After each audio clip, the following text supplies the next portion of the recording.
Could you imagine a proper House Flipper sequel that surpasses all expectations and becomes an absolute masterpiece? At least for this price. We're going to cover some game-changing features that, if implemented, could redefine the entire House Flipper 2 experience. As of February 2024, House Flipper 2 is a bit underwhelming. If you like the first one, you may enjoy the few-hour-long story with fun scenarios and Easter eggs of the second one. You know, people worked hard on it. Good job. If you haven't played the first one for whatever reason, this video should help you decide if you want to play the second one. Now, before you destroy me in the comments, hear me out. I'm fixing a house, right? I'm on the job. I decorate it perfectly. I earned some cash. Yay! Look at this guy. He didn't decorate shit. He just unloaded his truck and left. He's probably going to be paid less, right? Right? Wrong. He got paid the same. So what's up with that? Now the customer has to move a heavy sofa, uninstall that TV, unscrew the shelf. The game is called House Flipper 2, not unloading my truck in an empty house and getting away with it. 2. I know we gamers that actually pay for our video games can be demanding, but this kind of stuff breaks the game immersion, for me at least. And hey, if that kind of stuff doesn't bother you, if you just want to lay back and enjoy the game, decorating and placing stuff in the way you like, go ahead. More variety in some categories would help you with that, but we'll talk about that later. The features that are not hard to implement would make this game close to a masterpiece. First one is a relevant placement system, where the House Flipper would get better credibility if they follow certain placement rules. Don't worry, we are not going to overcomplicate things. Let's say there's supposed to be a sofa in a living room, right? We want a TV to watch our reality shows on. Do we want to watch the TV while sitting on a sofa or standing in a corner waiting to be hit by an opening door? If every sitting object in the game would have a viewing range, House Flipper would get a better score if the TV was watchable from these positions. We're only focusing on things that would be hard for a new house owner to move themselves. The game is far from realistic, and we are not trying to make it realistic.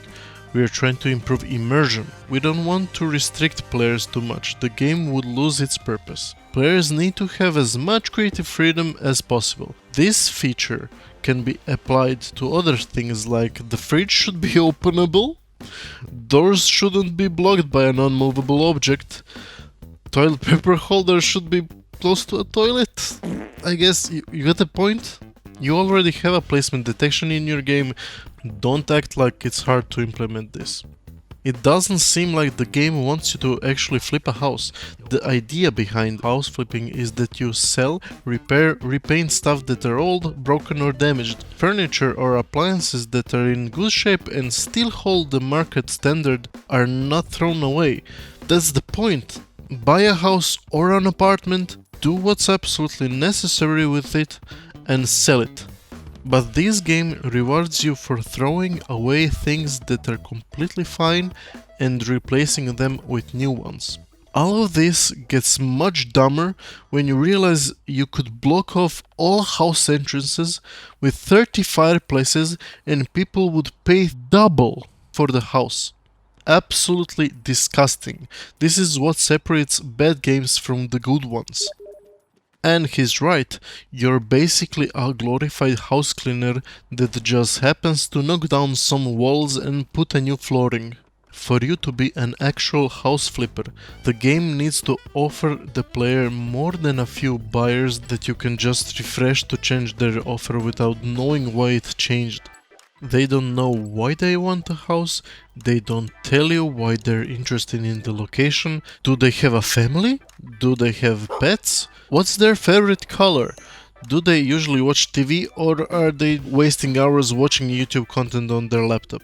They just want to buy that house for their price and the rest is none of your business. But it should be your business, you're a fucking house flipper. To improve immersion, the game needs house buyer preferences, which was in the first game, but it was removed for some reason. The only logic behind this decision that makes sense is that the buyers are perfectly satisfied with the current state of the house. But that makes every house perfect. And it shouldn't be. The game needs to challenge you with every house you try to flip. If there's no buyer preference, what's the point exactly? Do I really need to explain why this would make sense in this game? Okay, I will. Dota, Counter-Strike, World of Warcraft. Stay with me. Why are people still playing these games? These games are challenging. They make you think, problem solve.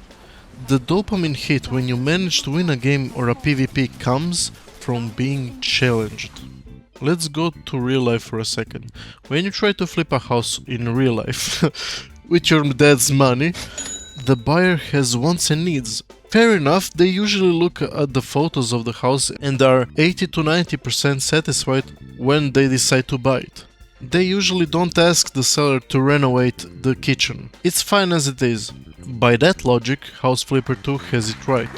But the lack of information about our buyers make the game feel shallow. This is a video game. It doesn't need to be realistic. It already isn't. If there was a website in-game that shows people interested in a location, their budget and preferences, it would challenge and motivate you to renovate the house as you like, but with some guidance from a potential buyer. Anyways, at least an option to bargain with the buyers would be nice. Eventually, when you finish the storyline and all the job emails, you're left with a bunch of houses that you can flip.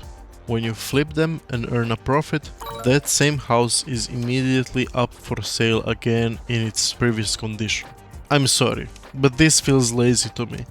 At the very minimum, the house should be removed from the market for some time and added back after a flip or two, in the state that it was when you sold it.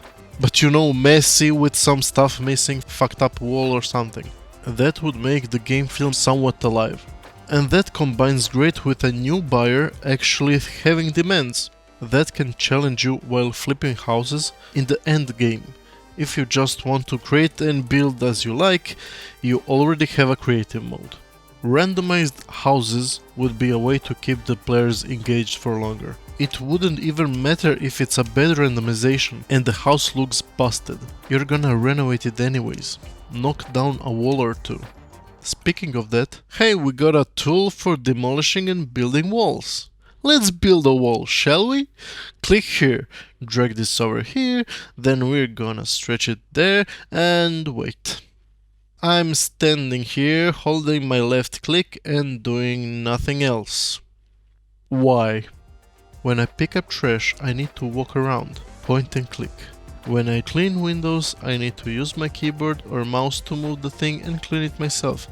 The same goes for painting walls, and that's much easier than building the fucking thing. Let's see what this last perk is. Oh, guess what? Now you have to do something to make it faster. Why wasn't this done other way around? Let the perk make it easier to build walls, not harder, or make the wall building without the perk interactive and harder than with the perk.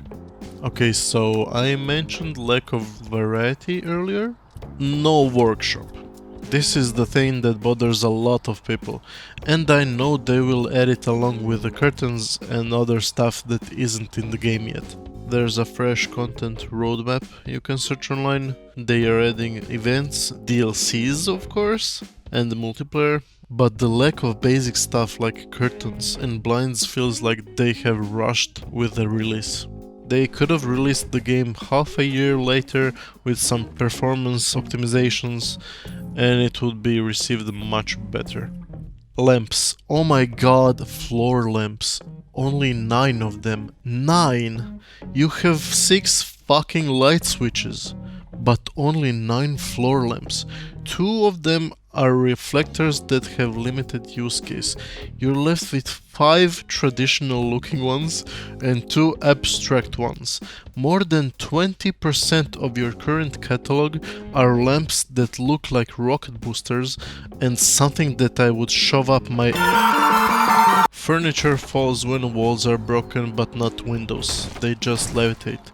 Destroyed walls don't leave residue for you to clean. All gardens are perfect. Grass looks healthy and like it was trimmed recently. That's because there's no gardening tools in the game and probably never will be. Wall and floor color hue should be changeable. It's not realistic, but neither is changing the carpet color that fast without peeing on it. This game at this price is not good enough. Respect your time. Respect your money. Thanks for watching. We're trying to improve immersion. Immersion!